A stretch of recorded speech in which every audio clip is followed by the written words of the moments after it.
Hey, what's up everyone? We just watched the 19.1 announcement. You can see the group of people behind me. Some are happy, some are upset.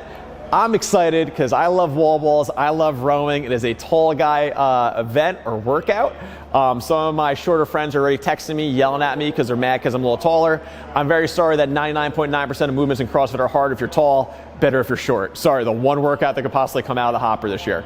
So, some people are upset. It's simple. It's a 15-minute AMRAP of 19 wall balls and 19 calories of rowing back and forth for 15 minutes. It is a great, simple test of just engine and work capacity. And some people guessed that it'd just be a pure engine workout because Samantha Briggs was doing it in London. They were 100% correct. So I personally love this because it's a simplified test. If you guys remember back in, I think 2011, they had AMRAP, 7 minutes of burpees, and everyone freaked out, but everyone can do it. And it's just a simple test of what CrossFit is designed to build, which is work capacity. So this is kind of 2019's version of that old 7-minute AMRAP of burpees workout. Now it's wall balls and rowing. Pretty much almost everyone can do this RX, which is also fantastic. So if you're out there, it's your first open workout. If you can do the RX wall balls, do it. Don't scale just to get a better score, quote unquote. All right. Now that being said, we're about to go through warm up, some strategy for the workout, what you want to do and not do, what you want to pay attention to, as well as if you happen to be pregnant or recently had a baby. So if you're prenatal, postpartum, we got some tips for you as well. So I'm here with Nast. And Nast is going to be my demo person for the warm-up. So first thing first, we really want to make sure on these wall balls we're able to get that upright chest so you can breathe. Because if you're dropping down, it gets really hard to breathe. We did a video on that recently. So Nast is first going to come over to this band. It's an orange band. It's not super tense. It's not like that thick gray band. So don't feel like you need a thick gray band for this. She's going to do this banded ankle distraction. She's going to hold it for a minute aside. So she's going to get a good amount of tension on it. She's going to drop her right knee to the ground. So we're going to do the kneeling version. So knee to the ground, and she's gonna push that knee forward and just hang out for a minute. You can seesaw back and forth. You can hang out at end range for a while, just a minute per side, okay? And you can stand up, thanks. So next, we're gonna do a banded posterior hip capsule distraction. Fancy words for things that help you squat better, okay? So Nast is gonna get this band around her hip. She's gonna get a bunch of tension on it, because again, we're working with the hips. Nast can squat a lot, so we want all the tension. The same side of that band, she's gonna put her knee down, rotate it, and then just put as much weight through that knee as she can. She's gonna get kind of a funny feeling in the back of her hip. And again, we're just gonna hang out for a minute. It's okay for her to sit back, go back and forth, kind of feel it out, and you can relax. So come on up. So after a minute of both of those, we're gonna get into this warm up a little bit more. Now, if Nast squats right now, most likely, even just from that little bit, that side is gonna feel a little different, almost like it sinks down more. Okay, so after we do a minute of that band and ankle distraction, a minute of the hip capsule distraction, you're gonna row for a minute, nice and controlled. What I want you to focus on is torso position. Again, don't get that slouchy rowing going on. We can't breathe there. Nice tall posture. Work on your breathing rhythm with the cadence of your stroke. Purposely row, right? Let's dial in our breathing before this workout goes, because it is a breathing workout. Once she's done, she's gonna hop off. She's gonna do 10 alternating groiners. So an alternating groiner is kind of like a modified mountain climber. She's gonna go nice and controlled, foot outside her hand, squeeze her hips to the ground, hang out a little bit, and switch. That's 1 and 2, and you can relax and stand tall for me. So after 10, you're gonna stand up. You're gonna grab a light kettlebell. We have an 18-pounder here. You just want something you can control and move well with. Nast is gonna do 10 suitcase deadlifts per side. And the reason we're doing this is we want to get her core fired up so she can hold good positions on those wall balls as well as the row, as well as think about it as like assisted hamstring stretching. So that way when we get to the rower, we don't like this when we're trying to pull, all right? And you can relax, 10 per side. Hopefully we'll have notes on this below in the description so that way you understand it a little bit better. After 10 per side, we're gonna hop on that rower for 45 seconds, and we're gonna row a little bit harder at a moderate pace. Again, focusing on our posture and breathing. We wanna work in that breathing mechanics of breathing cycling as we're doing this. Once you're done with 45 seconds at a harder pace, you're gonna come over to the wall ball. Now, we have an 8-pound wall ball. You wanna do this at the wall ball weight that you're gonna be doing in the workout. And Nast is gonna do 10 pause wall balls. And where she's gonna pause is at the bottom of the squat, okay? So go ahead, hold and throw, hold and throw, and you can relax. You can drop that ball. All right, all that's designed to do is to help warm up the bottom of that wall ball position. We want to feel it out. We don't want to just go into it dynamically. Let's get a hold down there. Let's see if it feels good. And then we're gonna hop on that rower again and just row 30 seconds fast. And again, try to work on that breathing. Don't hold your breath just to go fast. She's gonna row hard. At this point, her heart rate's gonna be up. She's probably gonna have to rest a little bit, and we're gonna come back over to the wall balls. We're gonna do 5 1 1/4 wall balls. Now, I like these personally. I'm 37 years old, I'm getting a little bit older. I have to warm up more before I do anything that has a dynamic motion, that bounce that happens at the bottom of the wall ball. So Nast is gonna grab this wall ball, she's gonna warm up her knees for all these wall balls she's gonna be doing, because I know you're not gonna control the tempo too much, so stand tall with it for me. She's gonna squat, come up a little bit, go back down, and actually do a wall ball. Now let's pick up the pace a little bit. Down, up, throw. Down, up, throw, and you can relax. And all we're doing is warming up that end range again, because that end range is messed up. Doing 19 wall balls, 19 calories of rowing is not gonna be a good day for you.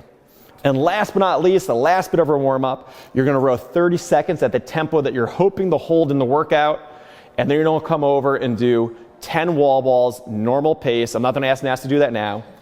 And work on breathing. Now, when you breathe in wall balls, you should breathe everywhere. For me personally, when I do my first wall ball, I squat and I breathe out at the bottom. And that automatically sets me up to breathe in on the way up, and I breathe out when that wall ball gets thrown, and then I can breathe in on the way down, breathe out at the bottom, and so on. The reason we're talking about breathing so much is that you don't want to outrun your supply chain in this workout, okay? Because we're doing wall balls and rowing. Two things that drain people. Rowing people get way ahead of themselves, so we don't want to outrun that supply chain. All right, so now the warm-up's done. Thanks, Nast. We're going to come back to Nast in a minute where we talk about the pregnancy, prenatal, postpartum modifications. So now when it comes to tempo and strategy on this workout, the big thing, like I just said, is not to get out ahead of your supply chain. So if your threshold's here and you hit it in the first 3 minutes, you fizzle out and then you start fading as you go. We do not want to hit that threshold point. If anything, this workout really starts with anywhere from 4 to 5 minutes left, depending on your engine. So what I'm going to tell my members personally is I'd rather see you row a little bit slower to hold on to unbroken wall balls longer. Because when you rest on wall balls, a lot of times people lose 10, 15, 20 seconds, sometimes 30 seconds real fast, all right? So the workout is not made on the rower, but it can be broken on the rower. I'd rather see you go big on the wall balls for as long as possible. And when the wall balls get to the point where you know you can't do them unbroken, break the wall balls before they break you. So maybe you do 10 wall balls or 11 wall balls, because it's easier to do 8 after that. Drop it, couple breaths, pick it right up. So you're only wasting like that 10 seconds. You're not wasting 20, 30. Okay, as far as pacing out there. Now, if you've never done a wall ball rowing workout, it's gonna be a shock to your system. Hopefully you have. Hopefully you've done something rowing with like box jumps, something that keeps your heart rate up.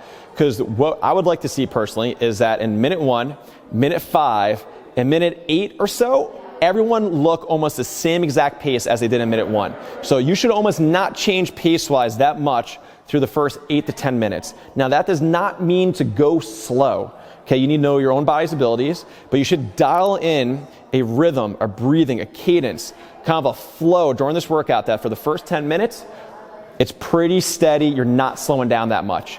And then the fun happens. You have the last 5 minutes of the workout, and this is where it's gonna hurt, okay? So you have a choice. You have 5 minutes. You can try and hold on to that pace and slow down as little as possible, or you can try and ramp it up a little bit and go for it.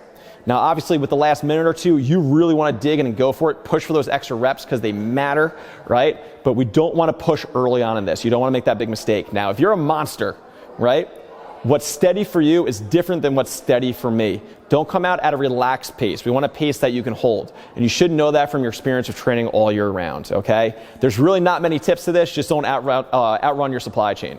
Now, with that being said, now we're going to talk about all my pregnant, prenatal, postpartum moms out there in the CrossFit world.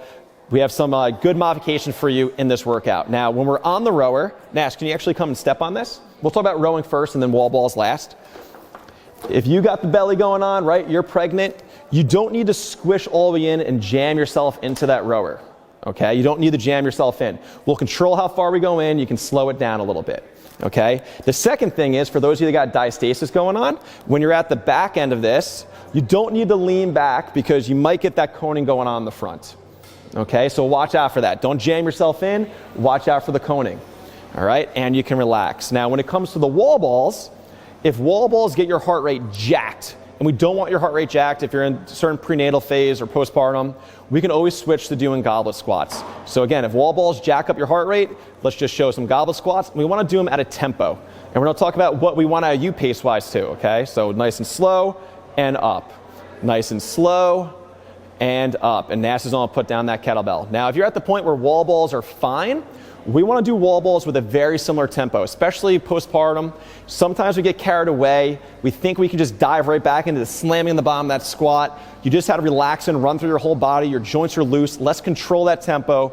Let's learn how to have stability in our joints. So Nast is going to grab that wall ball. It's a little bit like those pause wall balls we did at the beginning. She's going to squat and throw and control it down nice and slow. Squat and throw and control it down. Thanks, you can relax. All right. Last but not least, all my moms out there, prenatal, postpartum, recent, we want you to move at a pace that if I asked you when your birthday was and when you were born, you can answer it without taking a really deep breath. Okay, so whatever pace that is, you can slow down the row. You can break up the wall balls as much as you want, break up the goblet squats. We want you to be able to have a small conversation the whole time. Remember what you're training for. Don't get out ahead of yourself. I know it's the open. It's a lot of fun to go out there and get after it. Just remember that, hey, you're prenatal, you're postpartum, you're a new mom. Take care of your body so that way you can be the best mom possible. It's not just about the open workout anymore. All right, I hope those tips help you. Please tag us in your open videos. If you have any questions, comment below. If you like this video, please share it with your friends. Talk to you guys soon.